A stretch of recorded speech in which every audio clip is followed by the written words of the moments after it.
ಹೋಗಿ ಅಲ್ಲಿ ಆಟವನ್ನು ಆಡಿದವರು ನಾವಿದ್ದೇವೆ. ಹೌದು. ಹೌದಾ? ಹಾ. ಆದ್ರೆ ಇನ್ನೂ ಕೂಡ ಆ ಕಡೆ ಹೋದರೆ ಅಲ್ಲಿ ಗೋಗಳಿಗೆ ಬೇಕಾದಷ್ಟು ಆಹಾರ ಸಿಗ್ಲಿಕ್ಕಿಲ್ಲ. ಹೌದು. ಆದ್ರಿಂದ ಆ ಗಿರಿಗಲ್ಲ, ಮತ್ತೆ ಈ ಗಿರಿಗೆ ಹೋಗುವ. ಹಾ. ನೀನು ನಿನ್ನೆ ನನ್ನ ಹತ್ರ ಏನೋ ಹೇಳಿದಾಗುಂಟಲ್ಲ. ಏನೋ ಹೇಳಿದೆ, ನೆನಪುಂಟಾ?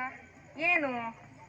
ನಿನ್ನೆ ನಾಳೆ ದಿನ ಬರುವಾಗ ಏನಾದ್ರೂ ತಿನ್ನುವುದಕ್ಕೆ ಹಿಡಿದುಕೊಂಡು ಬಾ ಅಂತ ಹೇಳಿದ್ದೆ. ಹೌದು. ನನಗೇನ್ ತಂದೆ, ನೀನೇನ್ ತಿಂದೆ, ನನಗೇನ್ ತಂದೆ? ನಾನು ಗಂಜಿ ತಿಂದೆ ಕೃಷ್ಣಯ್ಯ. ನಿನಗೆ ಎಳ್ಳುಂಡೆ, ಚೊಪ್ಪುಲ್ಲಿ, ಅವಲಕ್ಕಿ ಮೊಸರನ್ನು ಕಟ್ಟಿ ಚೀಲದಲ್ಲಿ ಕಟ್ಟಿ ತಂದಿದ್ದೇನೆ ಕೃಷ್ಣಯ್ಯ. ನಿನಗೆ ಬುದ್ಧಿ ಉಂಟಾನಾ?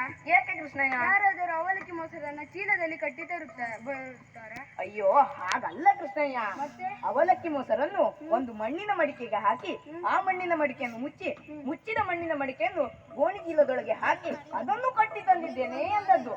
ಆಗ ಹೌದು. ಹೇಳುದಲ್ವಾ? ಹೇಳಲಿಕ್ಕೆ ಬಿಟ್ಟರೆ ತಾನೆ. ಆಗಲಂತೆ ಬಹಳ ಹಸಿವಾಗ್ತಾ ಉಂಟು. ಅಗೋ ಆ ಮರದ ನೆರಳಲ್ಲಿ ಕುಳಿತು ಕೃಷ್ಣಯ್ಯ, ನಿನ್ನಲ್ಲಿ ಒಂದು ಪ್ರಶ್ನೆ ಕೇಳಬಹುದೇ? ನಮ್ಮ ಗೋಪಾಲಕರು ಯಾವಾಗಲೂ ನನ್ನ ಬಳಿ ಕೇಳುವುದು, ನಮ್ಮ ಕೃಷ್ಣಯ್ಯನಿಗೆ ಗೋವುಗಳೆಂದರೆ ಏಕೆ ಅಷ್ಟು ಪ್ರೀತಿ ಅಂತ.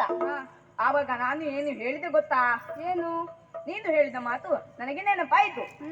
ನಮ್ಮ ತಾಯಿಯಾದವಳು ಮಗುವಿಗೆ 1 ರಿಂದ 2 ವರ್ಷಗಳ ಕಾಲ ಹಾಲನ್ನು ಉಣಿಸುತ್ತಾಳೆ. ಆದರೆ ಗೋಮಾತೆ ನಾವು ಹಾಕುವ ಹುಲ್ಲಿಗೆ ಸಾಯುವ ತನಕ ಹಾಲನ್ನು ಉಣಿಸುತ್ತಾಳೆ. ಅಂತಹ ಪ್ರಾಣಿ ಎಂದರೆ ಗೋ.